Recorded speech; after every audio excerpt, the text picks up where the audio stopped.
Joana, de Cirineia e Yolanda Maffei, pelo Espírito Lucian, parte 3. Relembrando passadas existências. Patrão, a moça está na carroça. Foi fácil? Nem pensar. Um perigo só. O patrão acha mesmo que compensa ir atrás dessas mocinhas de família rica? Muito mais simples, arrebanhar as da plebe, dá menos trabalho, corremos menos risco. E lucramos bem menos. Não adianta nos enganarmos. As de famílias abastadas geralmente receberam educação primorosa, são prendadas. Que poderá oferecer uma filha da plebe ou de um escravo? Um belo corpo e nada mais. As outras, com raras exceções, pintam, bordam, tocam instrumentos, muitas conhecem as letras. Quando tens uma loja no mercado, expõe um único artigo de mercadoria? A lã que vende será toda na cor azul sem opções? E somente terás lã? Muitos desejarão linho. Vendemos carne humana, meu amigo. Precisamos de variedade. Se temos clientes para ambas as modalidades, precisamos dispor das duas mercadorias. E não se fala mais no assunto, senão me aborrecerei. Que seja, patrão, mas acho bom levantarmos acampamento, porque essa é a filha de gente importante de verdade. Os guardas podem aparecer e revistar a caravana. Achas isso mesmo? E aquelas moedas de ouro que tenho guardadas à espera deles? Virão sim, mas para pegá-las.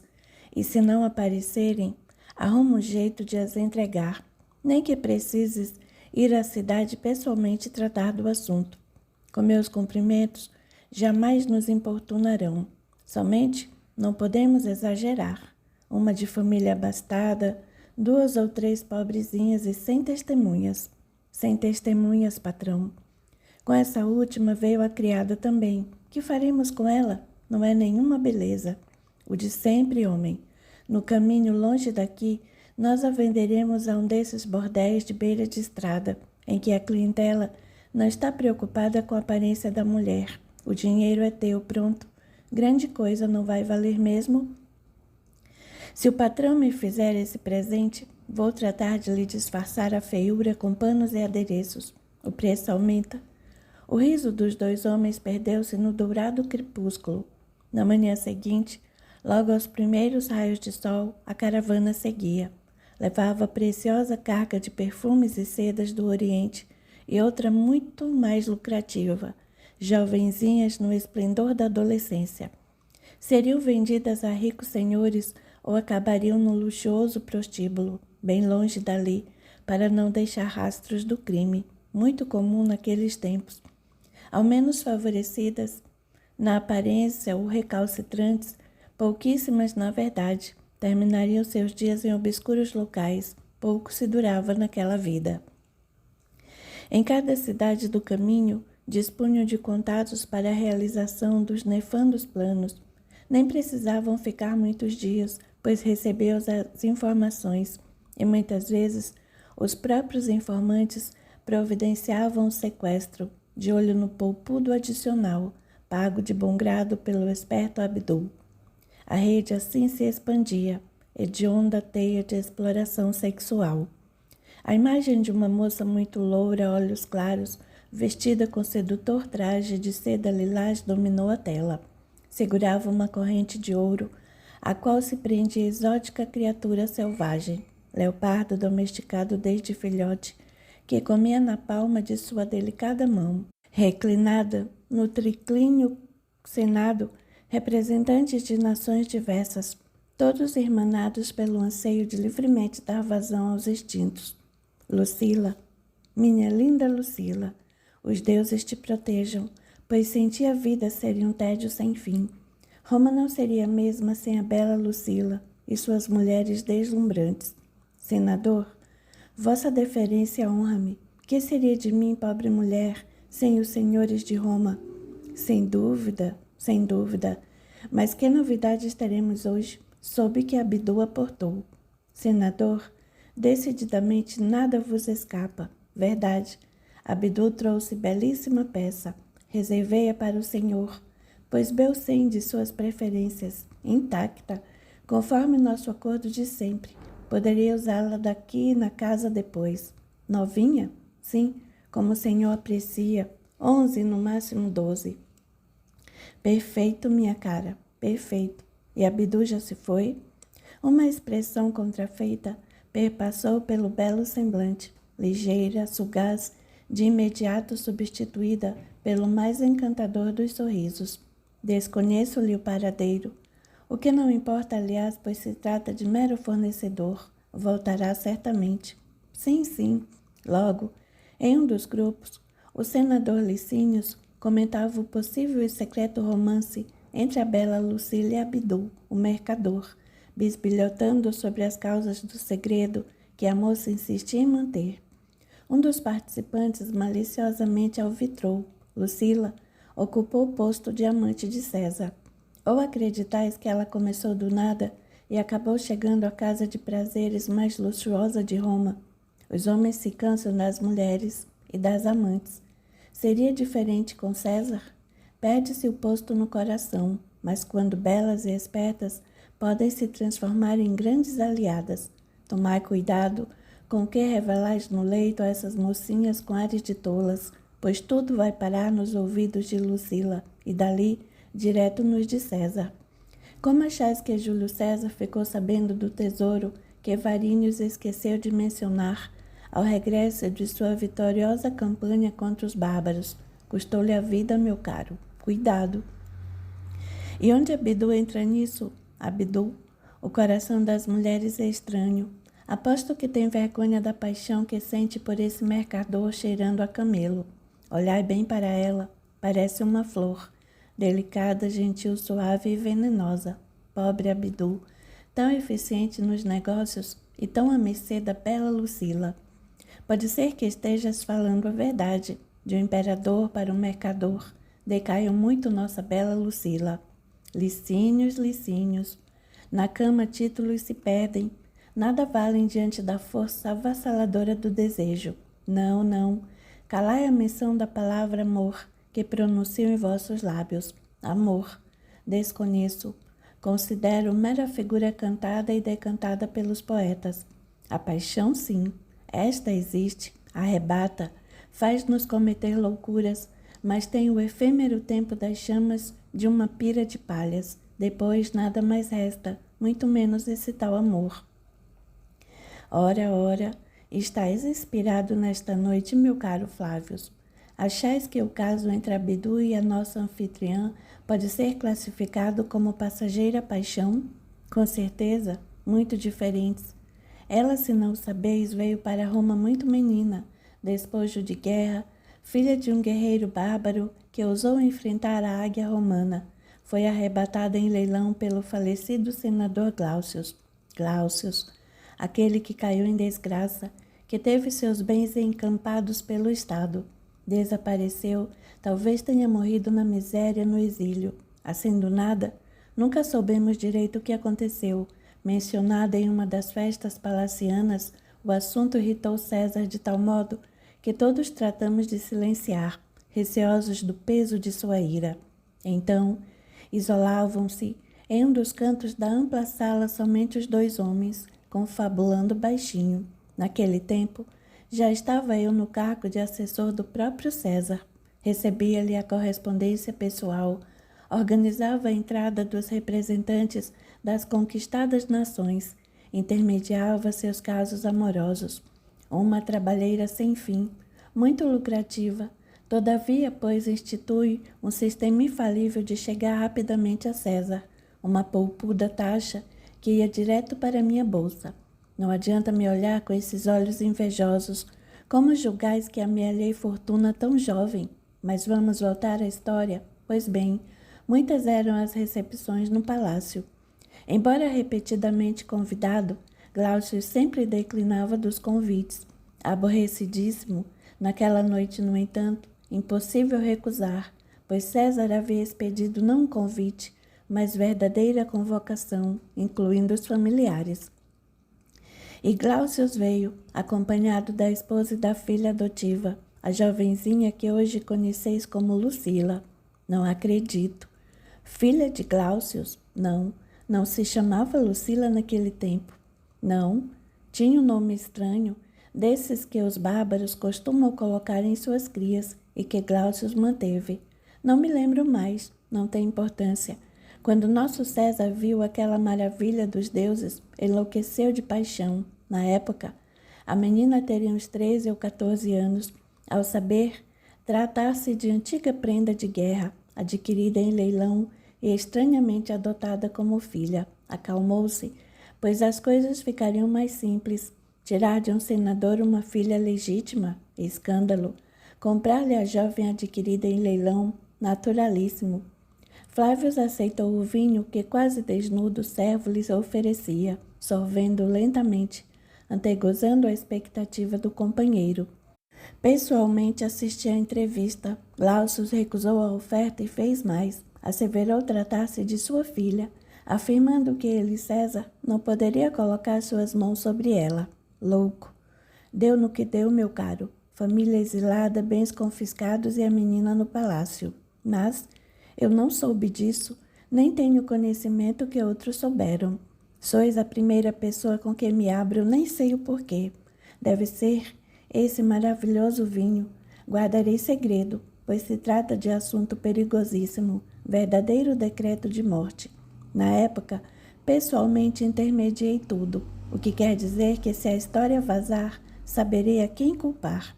Podeis ficar sossegados, será um segredo. Vamos, como termina a história? Nosso César colocou na cabeça, tão apaixonado estava que ela o amaria. Tolice, bastaria tomá-la à força. Acreditai, período difícil aquele, pois a menina o ignorava, derretia-se em prantos, expulsava todos que dela tentavam se aproximar. Uma loucura. Foi aí que tive o salvador lampejo. Localizei o pai adotivo em uma vila distante, num casebre à beira da estrada, informando que sua querida filha seria sacrificada caso sua rebeldia persistisse. Convenci Glaucius a lhe redigir uma missiva, aconselhando que reconsiderasse, dizendo estarem bem, nada lhes faltando, elogiando a generosidade de César, mencionando a justeza das leis que lhe apoiavam a decisão de considerá-la sua propriedade. E ele fez isso, Glaucius. Fez, e bem feito.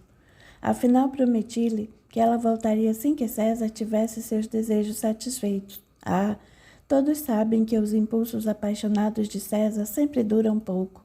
Glaucius se acalmou, concordando com minha sugestão de mencionar a tal promessa como se adviesse do próprio imperador. Recordo-me do fato de ter estranhado seu pouco entusiasmo quando mencionei que lhe devolveríamos o patrimônio confiscado. O homem somente pensava na filha adotiva.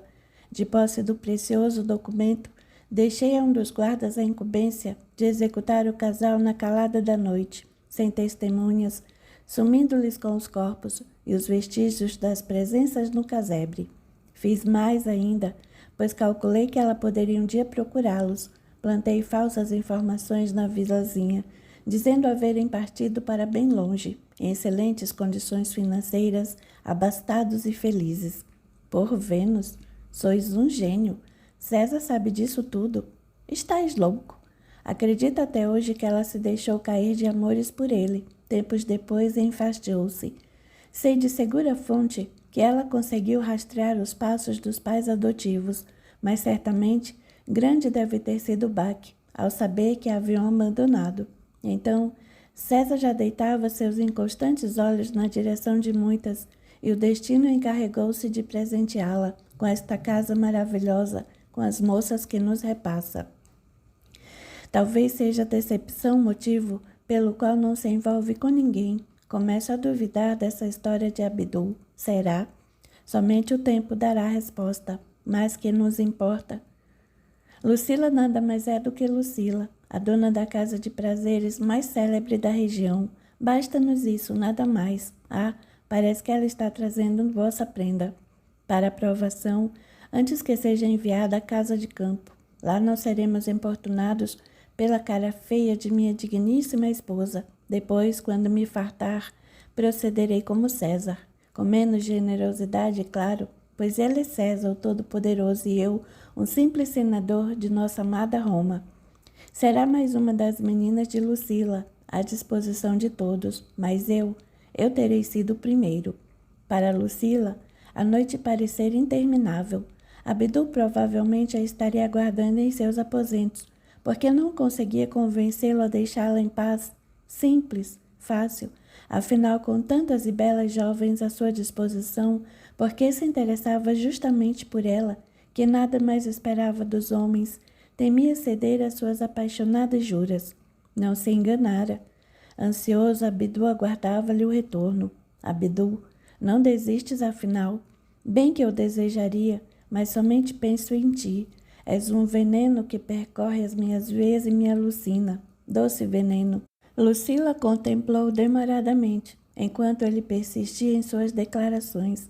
Pelo menos poderia ser menos belo, seria mais fácil negar. Receava também que o lado comercial ficasse abalado em decorrência de sua obstinada recusa amorosa. Se isso acontecesse, quem lhe forneceria as moças para o movimento da casa?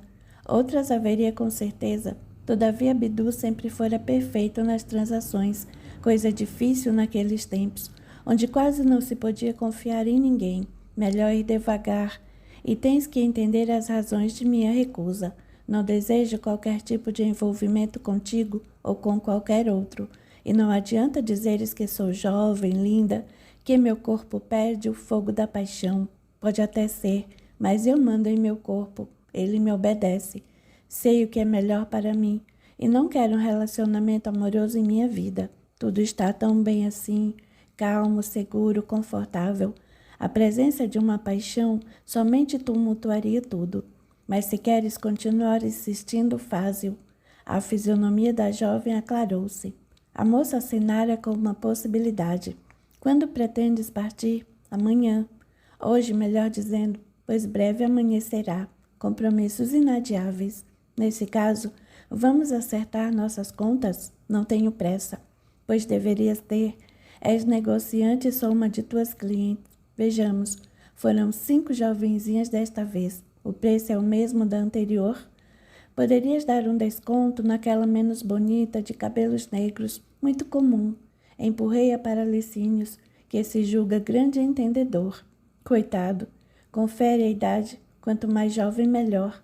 Acreditas que não distingo entre negras, morenas, ruivas, louras? Somente lhe interessa ser o primeiro.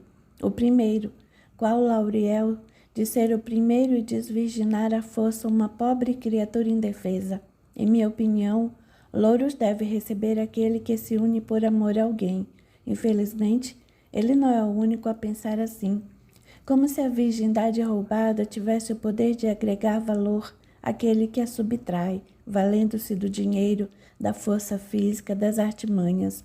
Estou no ramo há 5 exaustivos anos e ainda não consigo compreender os homens. Pensaste que talvez os homens também não a compreendam? Lucila calou-se. Por instantes, uma sombra toldou as belas feições e ela sentiu um frio desagradável percorrer seu corpo. Apesar da cálida temperatura da madrugada romana, como explicar o que lhe corroía o coração, fazendo-a despertar em angustiosos transes, com a sensação de que um fantasma lhe rondava o leito de sedas e rendas, e o fantasma tinha um nome, Glaucius. Finalmente só, revolvia-se no colchão de plumas, tentando conciliar o sono. Embora exausta, os olhos insistiam em permanecer abertos, secos. A infância não parecia tão distante. Nômades paravam em lugares por algum tempo, até que nada mais houvesse a explorar, seguindo depois para outras terras, os guerreiros conquistando e matando, estabelecendo novos domínios. A figura máscula do pai, em suas vestes de peles e couro, impunha-se manejando a espada, a machadinha. Quantos filhos teria? Uma imensidão, com eles não se preocupando, nasciam como os animaizinhos selvagens e se criavam livres. Em seu caso, no entanto, sempre fora diferente. Os pais costumavam preferir os meninos às meninas, mas não seu pai, o chefe bárbaro, temido e admirado por todos. Desde cedo ensinara aquela filha a cavalgar, a manejar armas, a ser uma guerreira, e exigia da companheira uma das muitas que dela cuidasse especialmente. Mal completara 10 anos, Roma caíra sobre eles de maneira avassaladora. Restaram poucos da carnificina, somente algumas mulheres, as mais jovens e belas, e ela, a única criança ironicamente poupada. Tudo naquela criança refletia uma indômita rebeldia, uma coragem e um destemor. E que bela figura! Os olhos de um azul muito claro refugiam no rosto bronzeado pelo sol inclemente. Ao contrário das demais meninas, envergava roupas muito semelhantes às dos guerreiros, mas dos encantadores detalhes femininos. Como o pai, lutara valentemente, até que a espada fora arrojada de sua pequena mão por certeiro golpe, indo distante parar. Ainda assim não desistira, arranhando, mordendo, quedando vencida somente quando a lançaram aos pés do pai guerreiro, cuja ânsia de lutar persistia mesmo à beira da morte. Vendo a vida esvair-se do ferido corpo, o bárbaro erguera a espada para eliminá-la, poupando-lhe sofrimentos futuros, mas o oficial sustara o golpe, levantando-a dos ensanguentados braços. Aquela valeria seu peso em ouro. O leilão, homem envolto em alva túnica adquirira. A casa era grande, com um luxo jamais sonhado. A esposa, pálida criatura, recebeu-a como se fosse um brinquedo de pouco valor, questionando a compra. Sentira-se indesejada, mas Glaucius bruscamente ordenara: não temos filhos, eu adotarei. Se queres filhos, senhor meu esposo, por que não um menino? Uma menina de nada nos servirá. Cala-te, mulher, sei o que faço. Quantos anos terá? 10, 11. Trata de entregá-la às servas, que dela cuidarão. É alta para a idade, será uma bela moça. Providencia um excelente professor. Não fala nossa língua, tem péssimos modos, um terror. Amanhã mesmo cuidarei dos papéis de adoção. Para quê? Pode ser mais uma das servas, uma escrava como as outras. Não, terá meu nome. Assim fora feito. Receber o ilustre nome de Glaucius e os melhores professores, criadas para servi-la, trajes luxuosos. Aos poucos se ambientava, encantada com as facilidades, deslumbrada com os jardins, as roupas, as joias, os brinquedos. A esposa não escondia seu desagrado, tratando-a de forma seca, muitas vezes ríspida, mas o pai adotivo Glaucius, este a mimava. Raro era o dia em que não surgia com presentes. Inteligente, culto, exigia dos mestres esmero em sua educação. No começo, detestava as aulas, mas logo se apaixonou pelas letras, pela história, bordar, pintar somente por imposição. Os pergaminhos, no entanto, fascinavam-na. A ampla biblioteca transformara-se em seu reduto favorito. Sentia-se até feliz, até aquela noite, um pouco antes do seu aniversário de 11 anos. A presença de Glaucius em seu quarto a surpreendera. A casa repousava no silêncio da gélida madrugada. Quando ele partiu, o corpo registrava as marcas do abuso, mas o coraçãozinho doía muito mais, decepcionado com a traição ao amor filial que lhe dedicara. Como se iludira, de repente entendeu a rejeição da esposa. Ela não era uma filha, e sim uma rival. O tempo foi se arrastando. Sentia-se envolta em pegajosa teia, da qual não lograva escapar. Então, o convite chegara bem cedo em linguagem incisiva. Júlio César, o famoso conquistador, comemorava seu aniversário e convidava todos para a festa no palácio. Glaucius bradava contra as pretensões do anfitrião. As ordens, no entanto, eram claras. Todos. Pela primeira vez, a mulher interessou-se pelos trajes de festa da jovenzinha, eximindo o irritadíssimo esposo da tarefa. Por ele, a filha apresentar-se-ia singelamente vestida, mas a romana superou-se na escolha. Em preciosa seda branca, bordada com minúsculas pérolas e diamantes, a larga faixa de cetim envolvendo a cintura, longo e diáfano véu protegendo as delicadas espáduas, sandálias de tiras nos pezinhos, fez questão de lhe emprestar joias suas de raro valor, herança de família. Os febricitantes olhos da mãe adotiva contemplavam-na, e a menina sentia-se desfalecer sob o peso da carga de ódio neles contida. Com certeza, Sabia das incursões noturnas do esposo. Cabeças voltavam-se à sua passagem, despertando em Gláucius um ciúme atroz, um desejo de arrancá-la dali. Tarde demais, César adentrava a sala. Em silencioso desespero, o senador recriminava-se por não haver colocado em prática o plano há muito acalentado. Eliminar a esposa. Bastaria um veneno isento de vestígios, talvez a simulação de um ataque por parte de algum ladrão ou fatal acidente. Estivera a estudar minuciosamente o assunto, a pretexto de desgosto pela perda da amada companheira. Juntaria imensa fortuna, partindo para bem longe dali, começando nova existência com a filha adotiva, agora como cônjuges, mas o olhar de César já se demorava na encantadora mocinha, avaliativo sedutor. Finalmente tudo terminara e o senador pôde conduzir as duas mulheres de volta ao lar. O alívio pouco durou, pois na manhã seguinte recebeu novo convite do imperador para que sozinho fosse ao palácio, lá recebendo a aniquiladora notícia. O Estado, representado por ele, Júlio César, retomava o despojo de guerra, para dele dispor como bem entendesse. Logicamente, seria reembolsado pelos cofres públicos. Nessa parte, as lembranças coincidiam com a narrativa de Flávios e Licínios. Tudo fora muito rápido. Retornando a casa, um febricitante Gláucius tentava arquitetar emergencial plano de fuga. Deixaria a esposa para trás, desaparecendo no mundo com a filha. Há muito vinha recolhendo a seguro cofre em uma de suas propriedades rurais significativa quantia, bastante para lhe permitir ócio e prazeres até o final de seus dias. Todavia César, prevendo sua obstinada recusa, antecipara-se. Enquanto o senador se encontrava no palácio, a jovem para lá fora conduzida, sob as vistas complacentes da esposa do senador, exultante com a vingança contra o companheiro e a indefesa filha adotiva. No palácio, a menina teve tempo para avaliar o ocorrido, chegando à triste conclusão.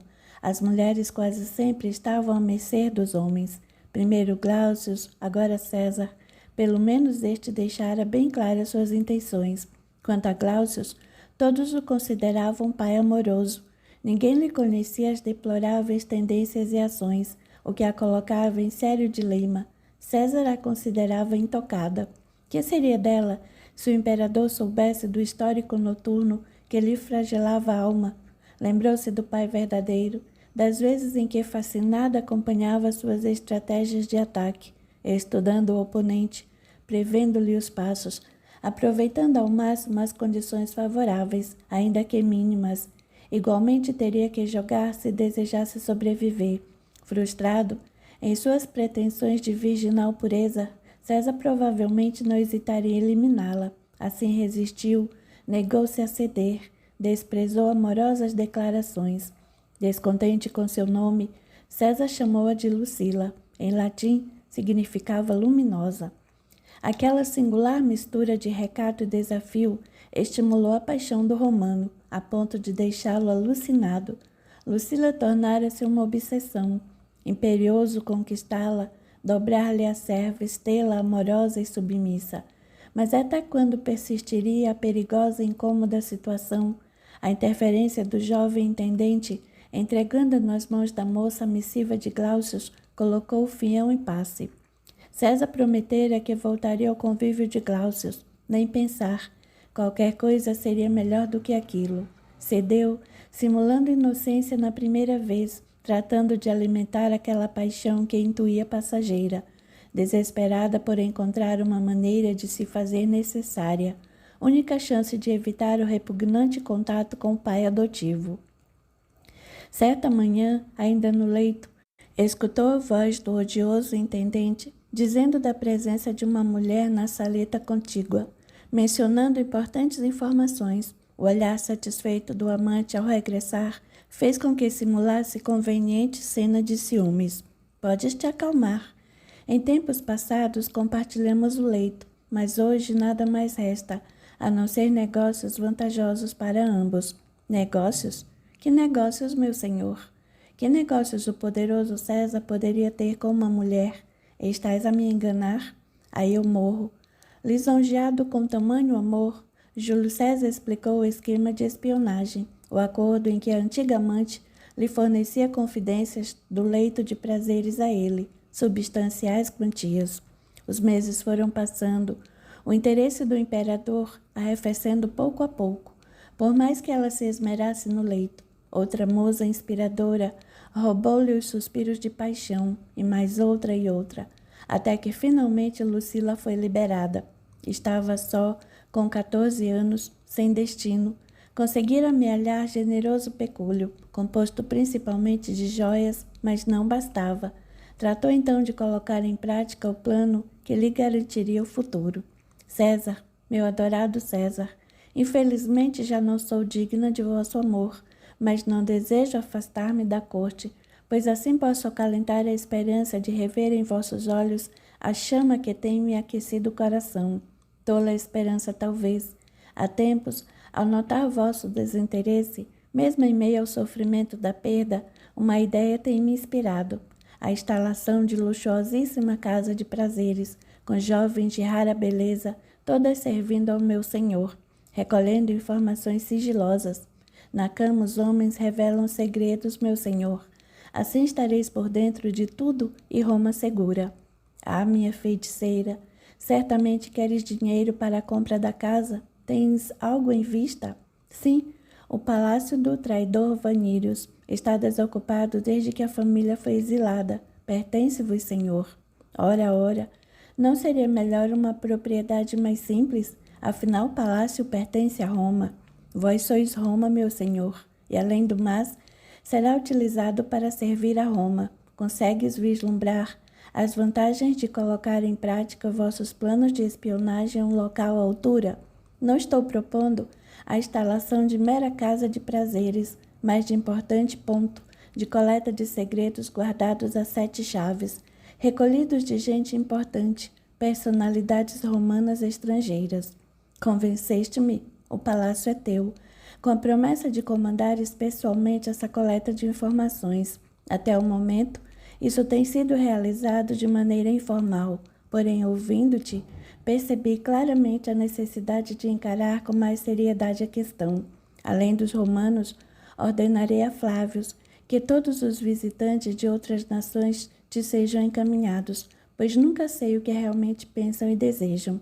Pois sabereis, meu senhor, sabereis cada detalhezinho, direto de meus lábios para os vossos ouvidos, nada de intermediários.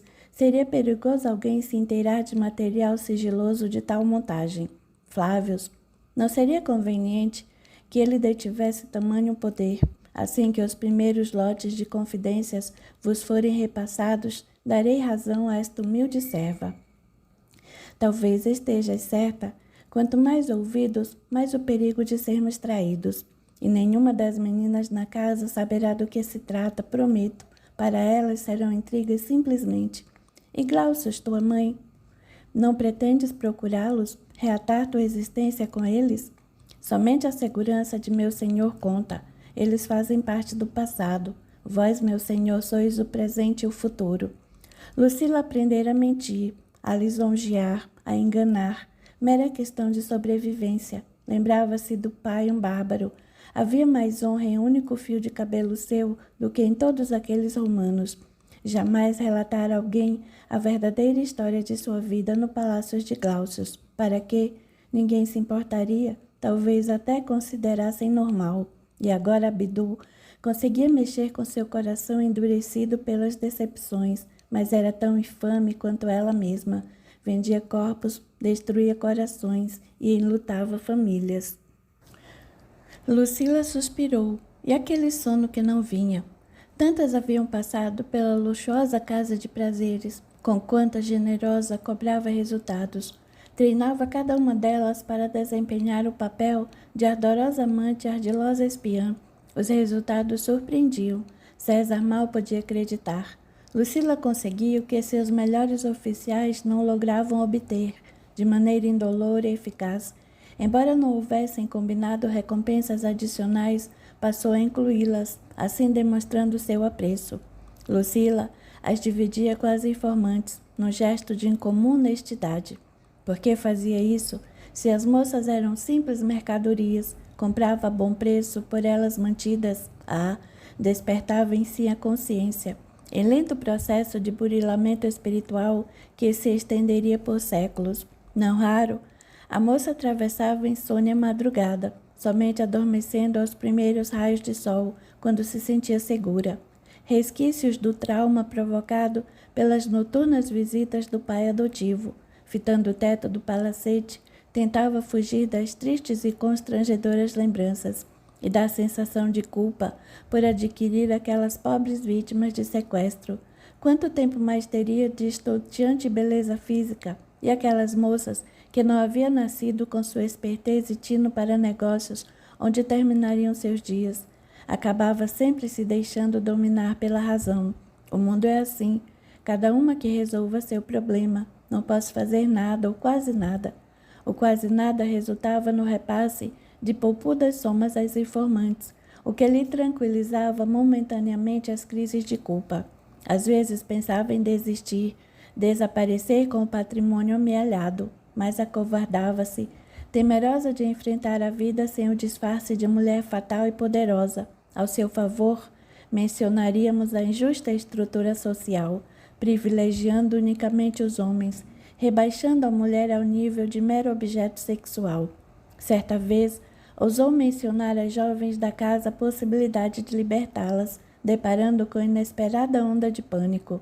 Senhora, para onde iremos? Não temos mais família, e mesmo que a localizássemos, com certeza seríamos expulsas, morreríamos de fome, ou nos sujeitaríamos a trabalhar dia e noite em um desses bordéis para onde vai a plebe, a sol da desca. Senhora, por piedade, aqui temos abrigo, comida, remédios, e até conseguimos economizar para a hora em que homem nenhum nos deseje, e a senhora nunca nos manda surrar. Lucila chorou.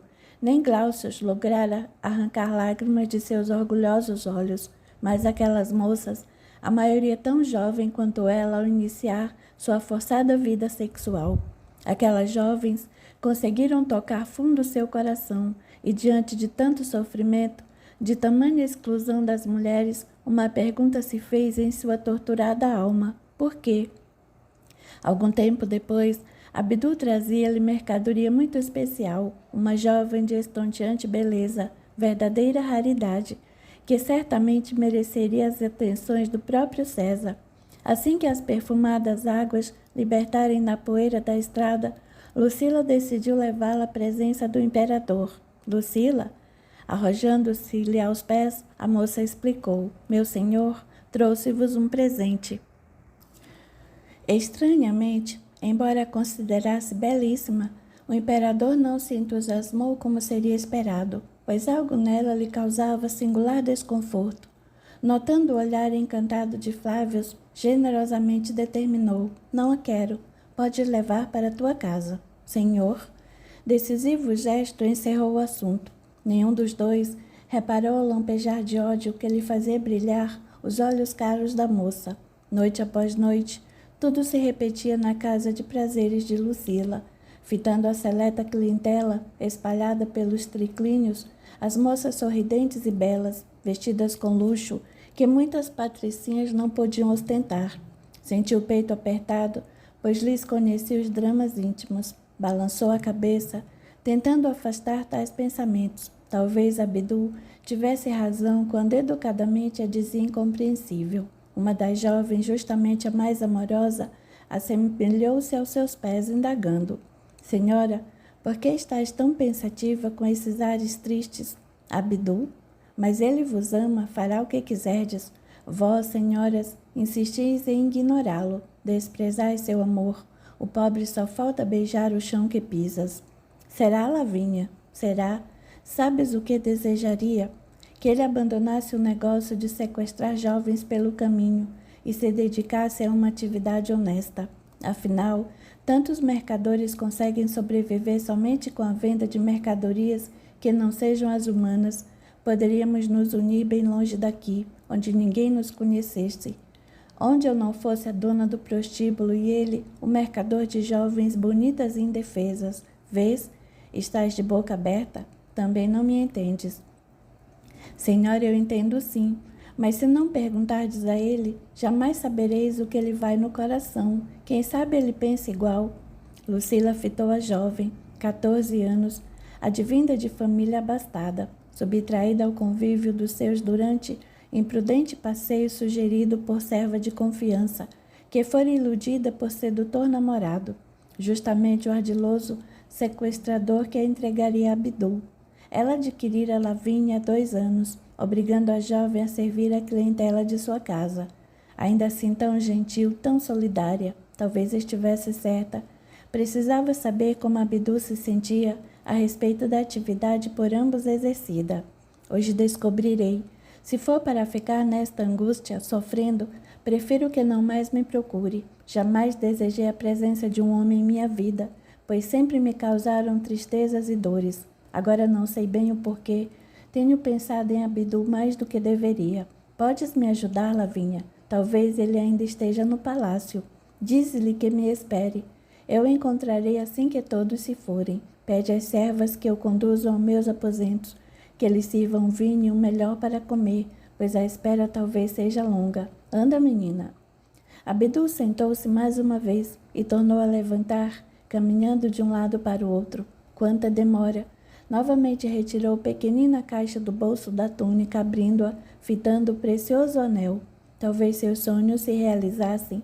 Uma joia daquelas conquistaria o coração de muitas mulheres, porque não de Lucila. Guardou o presente, desajeitado de se recostando no triclínio. Mania que os romanos tinham de descansar o corpo, como se eternamente exaustos. Comiam e bebiam demais, esbaldavam-se com mulheres. Ainda bem, pois de seus hábitos desequilibrados adivinha a maior parte de sua fortuna. Dos gostos exorbitantes e devassos dos conquistadores do mundo, riu de si mesmo. Desde que conhecera Lucila, passara a questionar a desenfreada poligamia, ansiando unicamente por seu amor. Tomava, contudo, muito cuidado para que ninguém soubesse, pois seria dificílimo explicar, naquela sociedade permissiva em questões sexuais, o desejo de estar somente com Lucila. Ah, e se soubesse que ela o rejeitava, então ririam dele. Devo estar com algum problema. Essa mulher está me enlouquecendo. Minutos depois, a moça adentrava o aposento. Abdul, perdoa-me. Alguns convidados demoraram-se além do esperado, meu caro. Vejo que estás com ares de cansaço. A viagem longa? Nada. Estou às ordens. Queria falar-me? Sim. Estive pensando em nós. Talvez devamos nos entender. Abdul mal podia acreditar. Como por encanto, o anel estava em suas mãos e logo no dedo da moça, onde se encaixou com perfeição. Dali para as almofadas, tudo ocorreu como se Lucila flutuasse.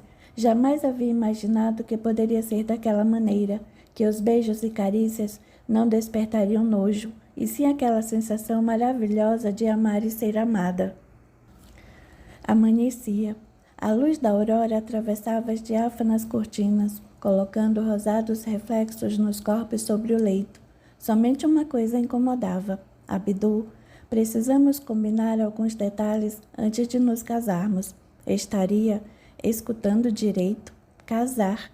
Quando deixara a impressão de que teriam mais que um caso, jamais se uniria alguém que passara por outras mãos. Não pretendia se casar, muito menos com a dona de um bordel, ainda que de luxo, seria motivo de riso.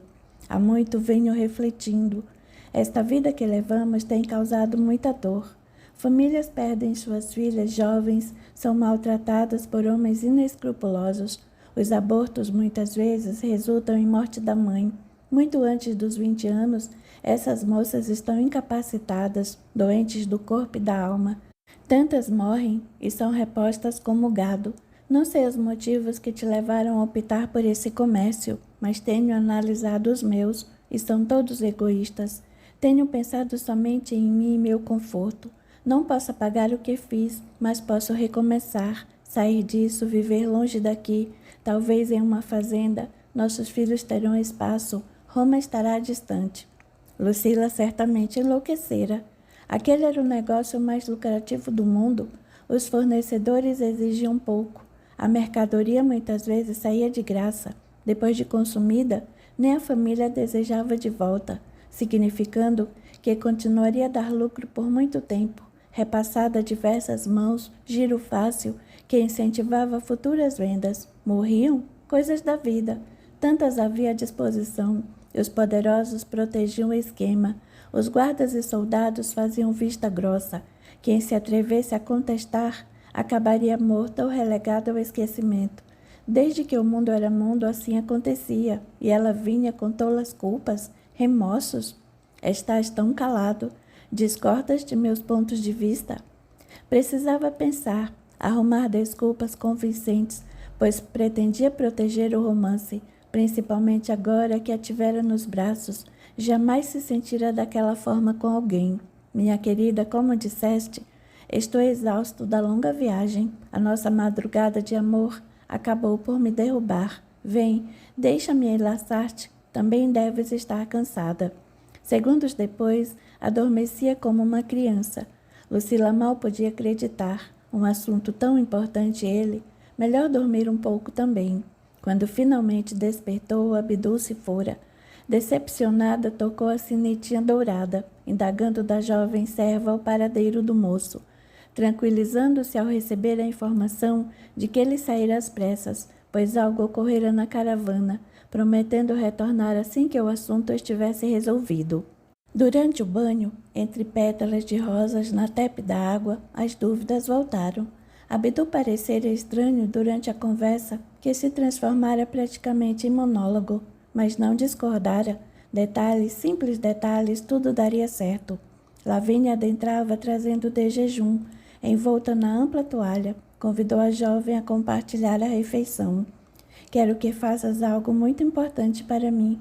Conversa com todas as meninas da casa, investigando o que cada uma desejaria fazer de sua vida se tivesse liberdade para tanto. Entendeste? Fácil, senhora. Mas para quê? Estou com umas ideias, acordei com elas em minha cabeça. A noite de amor com Abdul reforçara-lhe a intenção de se afastar definitivamente daquela vida, pois finalmente conseguira entender a fundamental diferença entre um relacionamento forçado e aquele onde os ditames do coração imperavam, quando sofriam as mulheres que se viam obrigadas a prostituir o corpo. Não poderia, contudo, libertar as jovens, pura e simplesmente, abandonando-as ao próprio destino. De alguma maneira tentaria ressarci-la dos prejuízos causados por seu covarde egoísmo. Isso mesmo, egoísmo. As joias conseguidas durante o relacionamento com César teriam sido mais do que suficientes para que ela abrisse um negócio humilde, porém honesto, que não precisasse explorar outras tão infelizes quanto ela. Mas a ganância e o medo de enfrentar os desafios de uma existência com poucas posses e sujeita a reveses haviam-na conduzido ao sombrio universo da exploração sexual. Nele, se demorando por tantos anos, talvez a mágoa e a revolta tivessem influenciado, como se estivesse se vingando de tudo e todos, pelos pesadelos dos anos com Glaucius, pela insegurança do tempo com César. Nada, no entanto, justificaria o mal que deliberadamente causara aquelas jovens. Precisava fazer algo por elas, garantindo-lhes um futuro melhor. Ainda bem que tinha posses para tanto. Ao anoitecer, um lacônico recado de Abdul mencionava ter sido obrigado a partir inesperadamente, devido a sérias complicações. Nenhuma palavra terna, nenhuma referência à maravilhosa noite de amor. Enquanto isso tudo ocorria, Flávio apaixonava-se perdidamente por Célia, nome que pessoalmente escolhera, que por considerá-la um presente dos céus. A jovem guardava um segredo em seu orgulhoso e ultrajado coração. Não se tratava simplesmente de alguém de privilegiada família, mas a noiva de poderoso senhor de distantes terras, arrebatada durante ataque à caravana nupcial. Abdul a recebera das mãos de um de seus novos fornecedores de mercadoria humana. Não se importando, ele ia averiguar as origens, tratando-a como todas as outras, deixando de atentar para o fato de que tamanha beleza, altivo porte e esmerada educação certamente sinalizariam nobre origem. O mercador, nos últimos tempos, somente conseguia fixar-se em Lucila, e no descaso da moça por seu declarado amor. Um pouco mais atento, teria feito mais perguntas. acabando por devolver a explosiva mercadoria ao sultão, pois sempre lhe atravessara as terras com a caravana e jamais fora incomodado. Célio odiava toda aquela gente, Abdul que intermediara sua venda, Lucila que a ofertara ao imperador, como se fosse mero objeto, César que a repudiara, Flávios que não lhe respeitara os virginais medos, machucando-lhe o corpo e a alma. Flávios, tão jovem, tão desprezível, detestava as suas juras de amor, o toque de suas mãos enojava. Era subserviente, falso e invejoso, considerava-se o máximo, como não lhe percebia a repulsa. Pelo contrário, acreditava em suas mentirosas juras de amor, abrindo-se, confiando-lhe segredos de alcova que abalariam o império. Na realidade, o apaixonado romano tratava-o como preciosa prenda, concedendo-lhe inclusive uma serva pessoal, incomum luxo, e foi justamente essa serva a lhe confidenciar a novidade que circulava pelos corredores da casa de Lucila, a odiosa Lucila. O entregador de lenha, um jovem ingênuo e falante, desfiara a história. Lucila pretendia libertar suas moças, partindo de Roma com Abdul. Falava em vender o palácio, comprar uma fazenda. Quem lhe contara? Fonte segura, flerte ser uma das moças. Ele mesmo tecia planos de montar negócio próprio, unindo-se à jovem liberta. Todas se dariam bem, menos ela. Odiou ainda mais Lucila. Flávios tinha que saber das pretensões da moça. Assim, muito antes de Lucila falar com César, tratou de fazer a cabeça de seu dono contra a venda do palácio, insuflando em sua mente que ambos poderiam tocar o vantajoso negócio, ela na direção e ele somente contando os lucros. Independente da opinião de Abdul, Lucila resolveu colocar em prática seus projetos. Lavínia caprichara, e a lista lhe pareceu de fácil resolução, conquanto dispendiosa. Em menos de uma semana, as 30 e tantas moças tomaram seus caminhos, todas com a quantia necessária ao recomeço.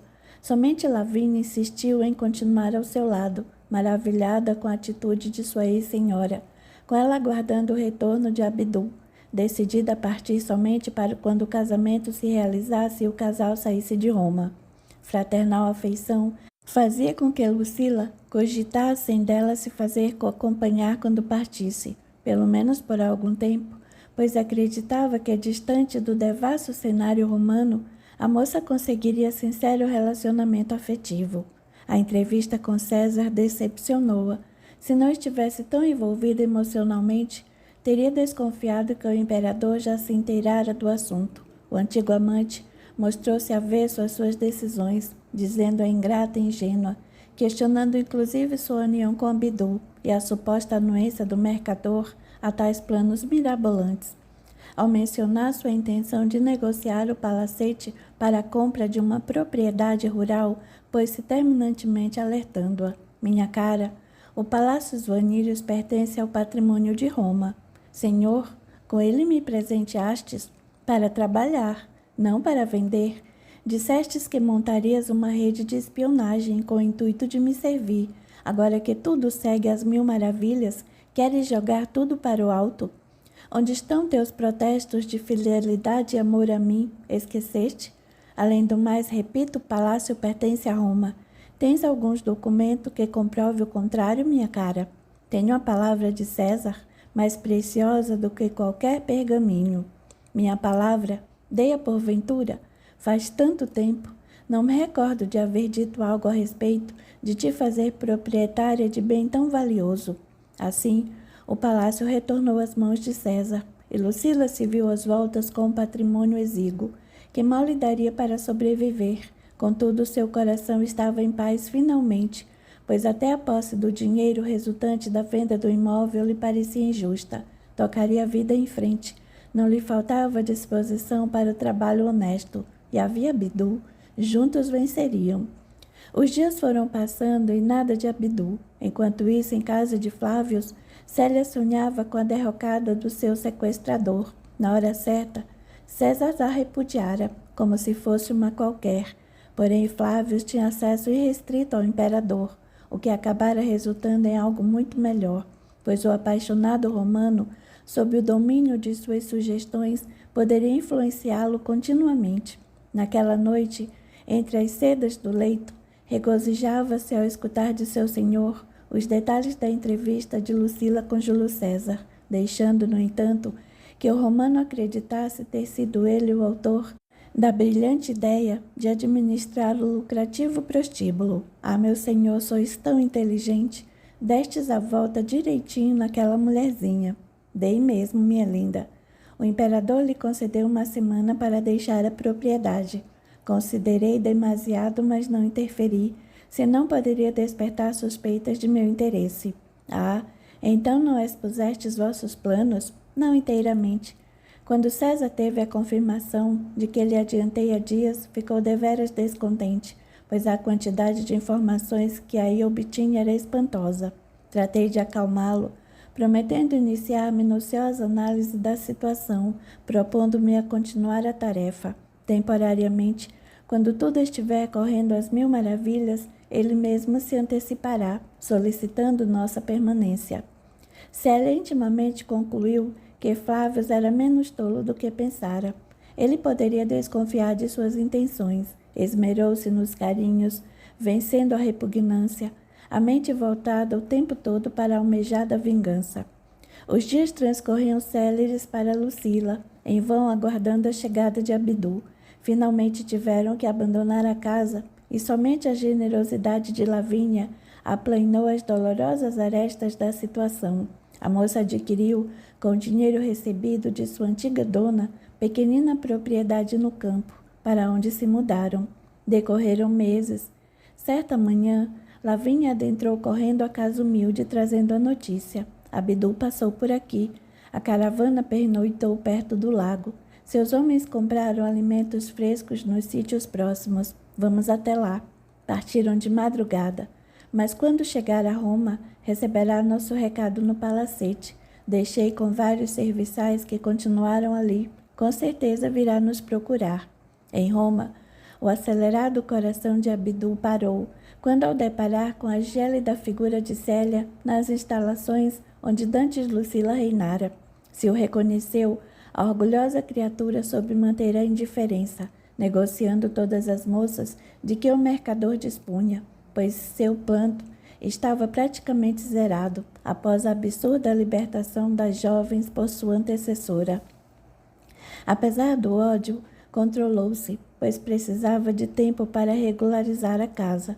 Saberia aguardar o oportuno momento em que se livraria daquele que lhe arruinara os sonhos de amor e poder. Abdu não o reconheceu naquela mulher principescamente vestida e adornada, a jovenzinha trazida tempos antes e negociada com Lucila. As saudades atormentavam o moço, mas a razão falou mais alto, principalmente depois de saber, pelos antigos servos da casa, o que ela fizera, dilapidando seu patrimônio, repartindo tudo com as moças, perdendo o palacete e a proteção de César. Insanidade. Transtornado mais uma vez, perdeu a oportunidade de reparar em Célia. Mal completara a transação, ordenou voltassem sobre a trilha que os trouxera. Lucila entendeu. Abdu abandonara. Suas juras de amor não passavam de vazias palavras. Meses depois, novamente o mercador compareceu ao palacete Vanírios, negociando com Célia. Agora, finalmente, a casa estava com seu contingente de escravas sexuais mais do que completo, e ela poderia dele prescindir, havendo tempo para localizar ouro que lhe garantisse bom preço e qualidade de mercadoria. O mensageiro de inteira confiança sua, com falsas credenciais fornecidas pelo astuto Flávio, portadoras inclusive do sinete de César, ironicamente seguia com a própria caravana de Abdu, sem que ele soubesse de suas reais intenções. Muito bem escondida, uma missiva ao atual sultão, o príncipe, com o qual se consorciaria não fosse o lamentável episódio do sequestro.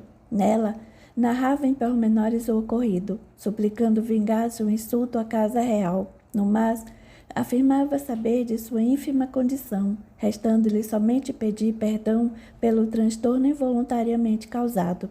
Pobre Célia, vítima do próprio preconceito, acreditava-se a mais ínfima das criaturas, assestando contra si mesmo as baterias do julgamento pré-estabelecido, e a pontaria não poderia ser mais certeira, detonando-lhe a autoestima, deitando por terra quaisquer intenções de mudança, decretando sua falência como mulher e ser humano. O coração de Abdul pesava mais do que o habitual, como se um funesto pressentimento rondasse o acampamento. De olhos fitos nas neigas douradas do crepúsculo, sentia haver deixado para trás alguma coisa importante. A chegada de um fornecedor, conduzindo algumas jovens, distraiu por momentos. Sobre as infelizes girando a conversa, procedência, idades, preços, foi então que o homem comentou: deves ter conseguido excelente quantia por aquela de olhos azuis. Tantas havia de olhos azuis. Aquela? Aquela, Abdul. Pois é. Depois soube que se destinava ao príncipe, agora sultão, que a morte do pai estúpido acidente de caça. Escrava? Claro que não. Uma mulher daquelas, esposa principal. O harém daquele afortunado abriga mais de 100 delas, por enquanto, mas aquela veio de um reino com o qual negociavam, coisa grande. Estava tudo preparado para as núpcias, e ela era mesmo uma beleza. Abdul gelou. Uma sensação horrível. Para quem a repassara, Lucila, sim, e a moça dela fizera presente a César. Não se recordava muito bem da fisionomia da jovem, pois tudo ocorrera justo naqueles dias em que obsessivamente pensava na conquista de Lucila. Talvez seu servo mais fiel e próximo soubesse de algo.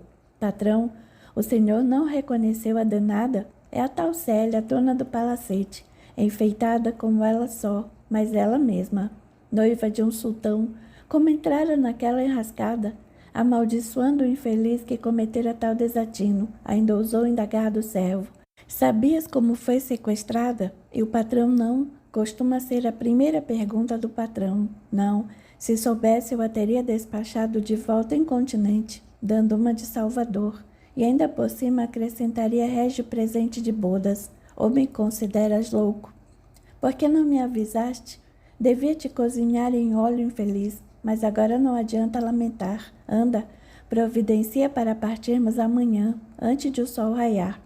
Sabes em que terras estamos, inútil? Nas terras do tal príncipe. Espera, onde está o mensageiro de César? Ficou para trás, senhor. Mencionou importantes negócios a resolver na cidade, aquela pela qual passamos hoje cedo. Tem algum problema, senhor? Não sei. Um pressentimento muito ruim. Onde já se viu alguém partir sem se despedir do dono da caravana? O sol não surgiu para Abdul e seus servos. Antes do amanhecer, os soldados do sultão aniquilaram-nos com bárbaros requintes de crueldade. Em meio à tortura, Abdul somente lamentava não haver acatado a sugestão de Lucila. Lucila, a imagem da jovem congelou-se na tela, entendendo as recordações. Quando as imagens sumiram, restando somente a branca tela diante dos olhos de Marcos, o rapaz sentiu-se gelar. Quis desesperadamente fugir à verdade que o entontecia. Mas não pode ser. Sinto-me como se fosse ele. Parecia que eu mesmo estava cometendo o horror de raptar aquelas meninas. Meu Deus, digam que não fiz aquilo. Marcos, aquilo ocorreu há muito tempo, antes da vinda de Jesus ao planeta Terra. Você foi em uma de suas encarnações o mercador Abdul, Virgem Maria, e por que somente agora isso me é revelado? Não me lembrava de nada, eu juro. O esquecimento constitui a maior das bênçãos, permite que recomecemos. Algumas pessoas dizem que apreciaria lembrar-se de tudo, pois assim confirmariam a existência da reencarnação e saberiam como agir, não repetiriam os erros.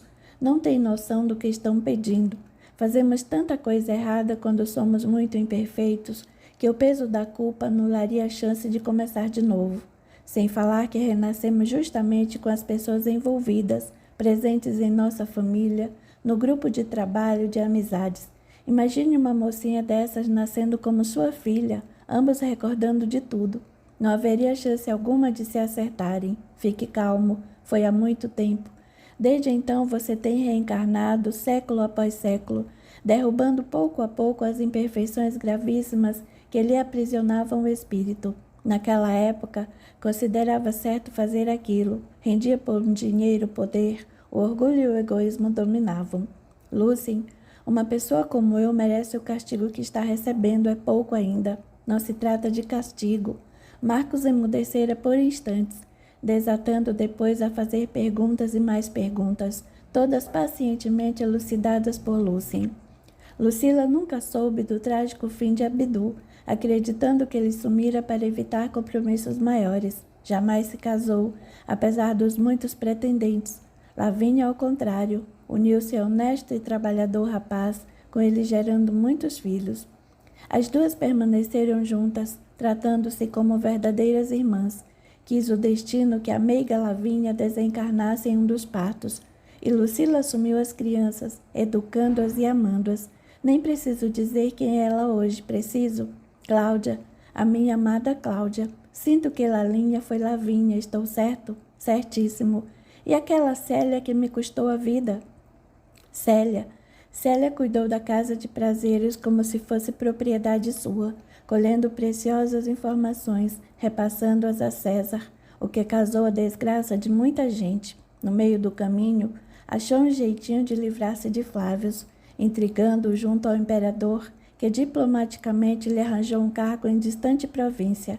Com o assassinato de Júlio César, simplesmente mudou de patrão, reinando até desencarnar, soberana entre as meninas de sua casa, nelas descontando suas frustrações e sua ira. Porque me contaram tudo isso? Juntamos reminiscências de uma vida passada sua como Abdu e daquela então conhecida como Lucila, para que entenda e aceite com menos rebeldia as dificuldades. Sabe, Marcos, para quem errou demasiado em algum segmento existencial, muito embora tenha se modificado, o desejo de reparação constitui regra. No mundo espiritual, quando já nos livramos de certos entraves evolutivos, tudo assume maior clareza. Nossa consciência cobra isso de nós mesmos. Assim sendo, quando dá oportunidade de reencarnar, a pessoa propõe atuar em missões que auxiliem a evolução de si mesma, dos demais e, consequentemente, do planeta. Neste milênio, a Terra está passando por uma fase de transição, em que deixará de ser um mundo de provas e expiações. Diante do olhar interrogativo do rapaz, Paulo adiantou-se explicando. Marquinhos, a Terra não é o único mundo habitado. Seria um absurdo acreditar que Deus houvesse criado o universo todo, essa imensidão, e somente existisse vida em nosso planeta. Um desperdício, não acha? Só para a gente ver, bastariam umas estrelazinhas dependuradas no céu. Daí, partindo do princípio da pluralidade dos mundos habitados, facilmente deduzimos que espíritos de diferentes níveis de evolução habitam esses mundos. E a nossa Terra está do jeitinho que Lucien explicou, um mundo de provas e expiações, povoado por espíritos com sentimentos ainda muito imperfeitos. Aqueles que estão melhorzinhos, que se esforçam para não causar o mal, submetem-se a situações de dificuldade, denominadas provas, tendo em vista consolidar a mudança de sentimentos ou promover novas mudanças.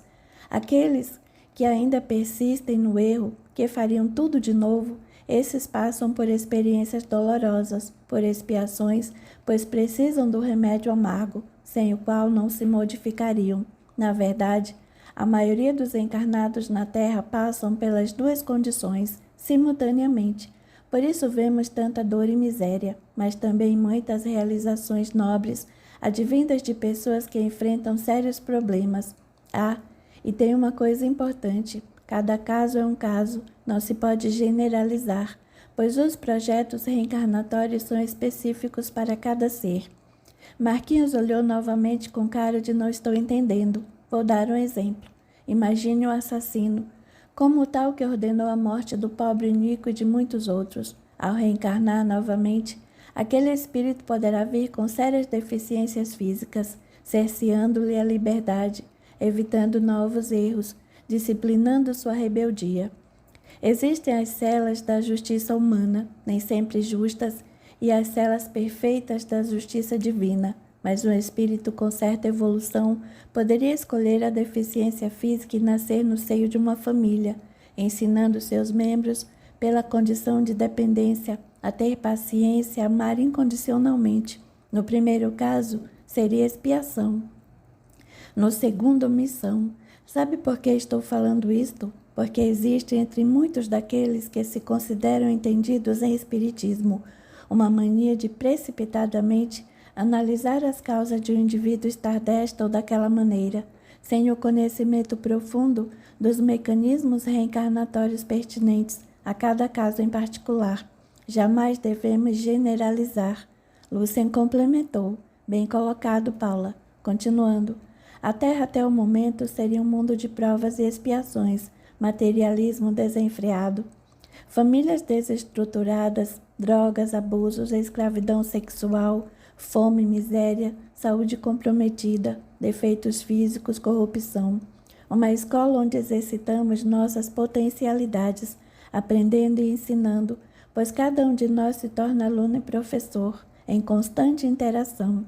Escolhemos nossos modelos e alguém certamente nos selecionará para constituirmos seu modelo existencial, em certa época de sua existência ou mesmo em toda ela. Ah, sei não. E se o modelo for tranqueira? Trata-se de uma questão de afinidade, Marquinhos. Reparou como os piores elementos sempre têm seus seguidores?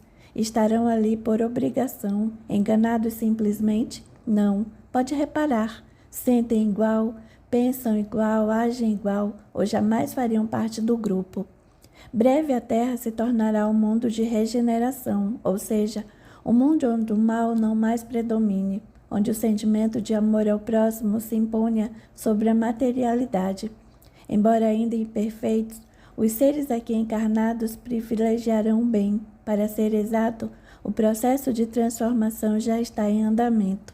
Mas, não é que eu duvide, entenda, mas as coisas parecem cada vez mais pretas. Olhe Matilde, Santiago, Henrico, a rede de prostituição, os traficantes matando com armas e drogas.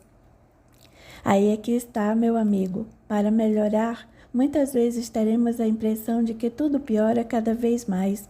Estamos atravessando um momento crucial, pois uma quantidade enorme de espíritos recalcitrantes no mal ou ainda inconscientes de sua destinação reencarnam e ainda estão reencarnando para serem sua última chance.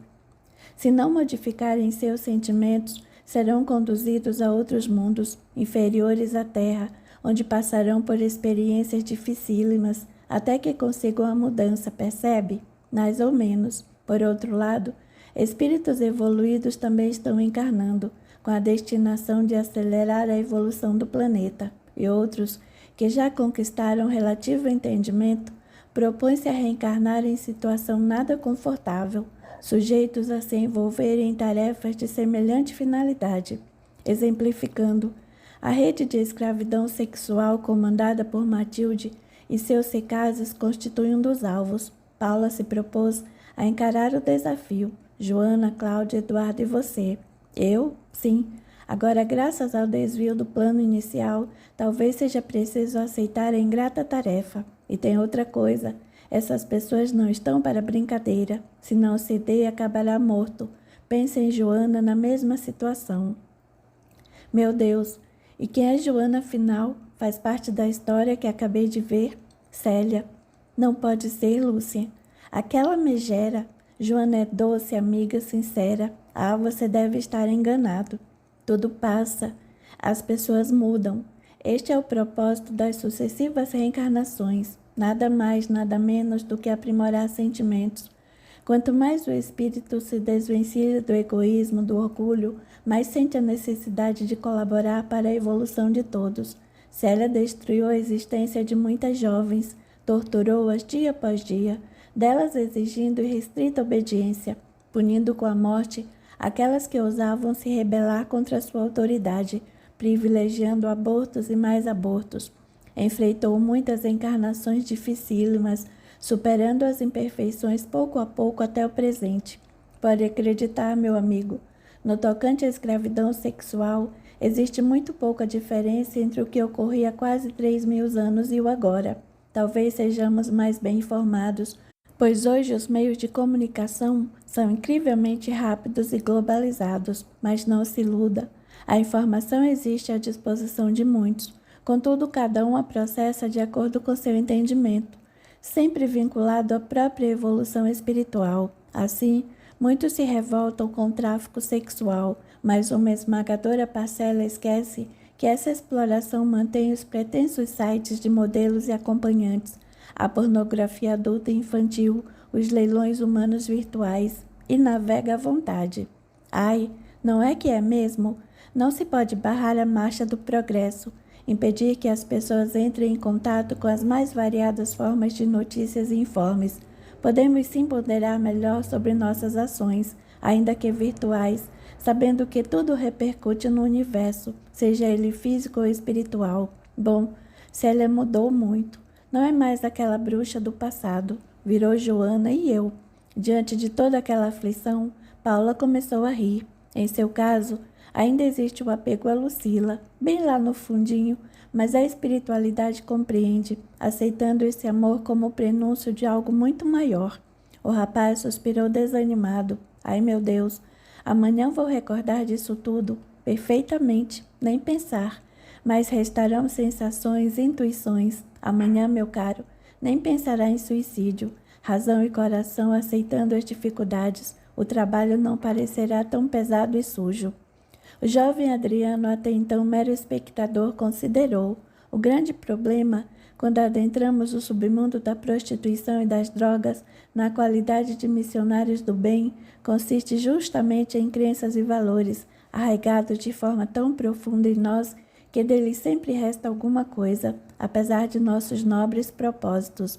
Assim, torna-se difícil para muitos conviver com a ideia de que Joana aceitou, antes do reencarne, submeter-se à situação que hoje enfrenta. Já pensou com mais cuidado sobre isso, Marquinhos? Bom, já que tocou no assunto, vou ser sincero. Como ela consegue, meu Deus? Parece uma coisa degradante e indigna. Direto no ponto. Se Joana viesse paralítica ou cega para realizar uma missão, tudo bem, não é? Porque ainda se encara sexo como algo impuro, herança das épocas em que vivemos, nas quais a religião assim o considerava. Sexo e pecado andavam de mãos dadas. Se Joana gosta do que está acontecendo, lógico que não. Sente-se agredida? Claro, mas não pelo sexo em si, que constitui divina criação, e sim pelo mau uso que dele as pessoas fazem. Em um primeiro momento, talvez Joana tenha enfrentado significativo desequilíbrio emocional, pois não é uma santa, mas simplesmente um espírito em evolução, com condições, porém, de concluir que eles não sabem o que fazem, e perdoar, usando a experiência vivenciada para realizações no bem. Acredito que ela conseguirá. Não sabe como estarei torcendo para que esteja certo, Adriano. Lembra da Célia, quando enviou a missiva ao jovem sultão, pobrezinha? Após o pedido de vingança, desculpou-se pelo transtorno, como se houvesse sido a culpada, admitindo-se indigna e suja, conforme o conceito daquele tempo, de agora ainda. Muitas pessoas pensam da mesma maneira. Ela se vingou, sim, mas continuou a apontar a espada contra si mesma, excluindo-se do rol das mulheres com direito ao amor, ao respeito. Por outro lado, meu amigo, quais seriam as condições de seu casamento com o tal príncipe? Arranjo de família? Jamais haviam se visto. Interesses outros que não a comunhão de almas os ligaria. Dinheiro, por exemplo, prestígio. Pelo que sei da educação do jovem sultão, a noite de núpcias dos dois não seria nada diferente daquela que a jovem teve com Flávio. Em minha opinião, apesar do mau caráter do romano, ele pelo menos estava apaixonado e a protegia. O conceito de prostituição excede os hipócritas e restrita os limites ditados pela cultura de cada civilização. A verdadeira prostituição vai além do corpo físico, encontrando o real reduto no espírito. Ah, Jesus entendia muito disso, ao se sentar ao lado de mulheres da vida, compreendendo-lhes a dificílima condição. Ao falar sobre os túmulos caiados de branco por fora e repletos de podridão por dentro, referindo-se aos que hipocritamente ditam regras, como se perfeitos fossem, sabe qual o verdadeiro significado da palavra prostituir, pôr à venda? Quantas mulheres e homens, embora com certidão de casamento legalizada, não se põem à venda em troca de luxo e conforto? Quantas famílias não conduzem suas filhas e filhos a avaliar primeiramente o lado econômico, desrespeitando os anseios da alma? Não seria também uma forma de prostituição? Paulo tomou a palavra, olhos marejados de lágrimas, continuando. Embora sejamos os mocinhos, precisamos estar no meio de tudo o que repugna a sociedade. Mas se a própria sociedade tem açoitado o que ocorre, nunca Jesus me pareceu mais atual. Lembra o caso da mulher adúltera, a que ia ser apedrejada? Pois é, deve ter pecado sozinho, ai. Onde estava seu companheiro de erro? Longe do apedrejamento, protegido pelos valores distorcidos da época. Jesus ajoelhou-se escrevendo na areia. O quê? Aquilo que cada um tinha dentro de si, que não pode ser traduzido por meras palavras, pois essa não é a linguagem da alma, cada um entendeu simplesmente. E todos os acusadores se foram, deixando as pedras caírem ao chão, pois ali não havia ninguém que não houvesse errado. Já parou para pensar a respeito disso, Marquinhos? Não, certamente haveria muitos certinhos ali, do ponto de vista daquela encarnação especificamente. Até poderia ser, mas o mestre adentrou os arquivos de vidas passadas daquelas criaturas, permitindo que cada um também tivesse acesso a eles e recordasse, ainda que de maneira breve, um monte de erros cometidos. Penso aqui para mim que foi como uma pedrada naquelas consciências, e cada um se retirou murcho de mansinho. Toma a liberdade de transferir o ensinamento para os dias atuais. Onde estava o companheiro de pecado daquela mulher? Onde estão os que buscam os serviços desses rapazes e moças, indiferentes aos tormentos de suas almas? Se não houvesse procura, inexistiria oferta. A cabeça de Marquinhos parecia rodar. Mais uma vez, intimamente questionou. Como me meti nessa? Terei mesmo me oferecido para isso? Não entendo quase nada, tudo me parece novo. Alguém assim pode acreditar que está em missão? Vou dar trabalho. Percebendo-lhe os questionamentos, Lúcia explicou. Até que o amigo não deixa de ter relativa razão. Vamos raciocinar um pouco mais. Para evoluir, faz-se necessário conviver, condição presente nos planos físicos e extrafísico. No mundo espiritual, os espíritos agrupam-se de acordo com o grau individual de evolução, tendo em conta sentimentos e propósitos, formam comunidades, colônias, cidades de acordo com a lei de afinidade. Então, as cidades onde só existem espíritos maus, claro, cada um está no lugar que lhe pertence, de sofrimento ou de felicidade, nas mais diversas gradações. Quando o espírito evolui, processo íntimo de mudança que somente ele pode compreender, em seu próprio tempo e ritmo, seria como se passasse de ano na escola, sai das regiões de sofrimento, candidatando-se a ser conduzido àquilo que denominamos colônia espiritual. Nessas colônias funciona a lei de afinidade, donde podemos deduzir que as atividades e os estudos em cada uma delas submetem-se ao grau evolutivo de seus integrantes. Quanto aos projetos reencarnatórios, o mesmo ocorre, são elaborados levando em conta a evolução individual. Lembra daquela história de que ninguém recebe a cruz que não consegue carregar?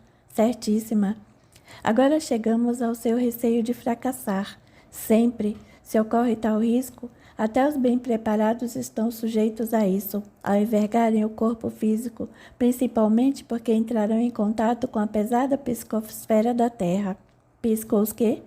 Psicosfera poderia ser definida, em palavras simples, como sendo as emanações de natureza psíquica que envolvem determinado ambiente. No caso das colônias espirituais dedicadas ao bem, são provenientes dos espíritos afins que ali estão, dos benfeitores espirituais. Um espírito maldoso não poderia fazer parte de tal agrupamento, entende? Na Terra, ao contrário, vemos encarnados de diferentes níveis evolutivos. Tem gente boa e gente muito má, resultando em uma psicosfera que ainda deixa muito a desejar.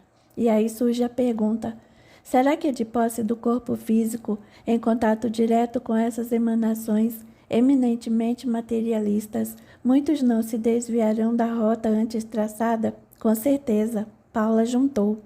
Você deve compreender que as mudanças precisam ocorrer no íntimo das pessoas, incidindo sobre os sentimentos. Costuma-se acreditar que se mudarmos o mundo, tudo se resolverá. Estrondoso engano. Impossível mudar alguma coisa de fora para dentro. As mudanças começam pelas criaturas, constituindo um processo gradativo, espalhando-se pela sociedade, mais rápidas e maiores na direta proporção da intensidade da reforma íntima e do número de reformados. Assim, meu caro, não vá achando que resolveremos tudo. Vamos desbaratar essa infame quadrilha. Nas outras surgirão, outras continuarão existindo. Quando a coisa mudará? Quando formos todos melhores. Lucian desatou a rir. Paula, assim você assusta o Marquinhos de vez. Não, Lucian. A maior parte das pessoas acredita mesmo que as mudanças tenham que vir de fora, da parte do governo, da política, das organizações. Logicamente, que se houver corrupção nesses setores, a coisa fica muitíssimo pior. Mas pense, Marquinhos, pense com essa cabecinha linda. São pessoas que formam o governo, a polícia, as organizações, a sociedade, enfim. Podemos dizer que a qualidade geral resultaria do somatório das qualidades de cada um. Ficar todo mundo sentadinho, bonitinho, esperando que a coisa se transforme por milagre, produto de reformas externas, é utopia que o ser humano vem tentando há muito. Muda partido, muda governo, muda o nome das instituições e tudo continua na mesma, porque somente a reforma íntima de muitos poderá transformar o planeta. Veja o caso da rede de prostituição, tem notícia na mídia, na internet, novelas, livros. Aí a pessoa, aquela considerada de bem, que frequenta regularmente a igreja, qualquer que seja ela que se diz cristã, vai a uma badalada casa de espetáculos e se permite usufruir de jovens prostitutas, algumas adolescentes ainda, ignorando suas origens, e fica indignado com a prostituição infantil, com o tráfico sexual. Marquinhos fitava a bela Paula de queixo caído. Seguramente ela não se encaixava em seu modelo de guia espiritual.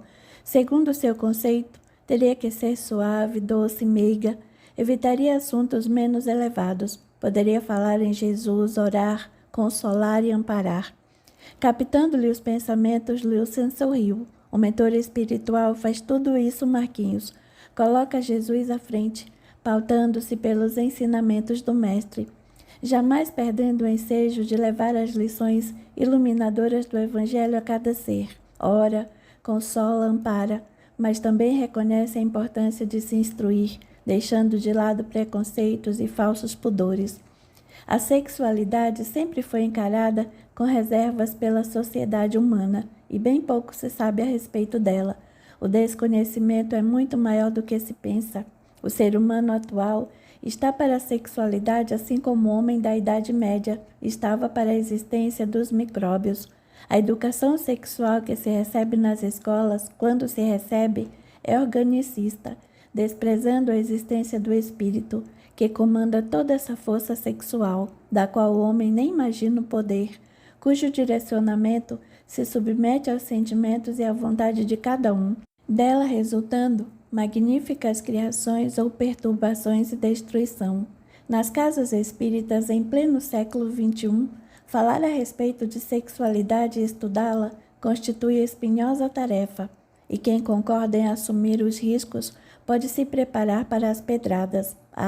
Estou me estendendo demasiado, meu amigo. Desculpe a empolgação, mas o assunto é deveras fascinante. Não se inquiete. Amanhã alguma coisa muito legal deverá acontecer ali.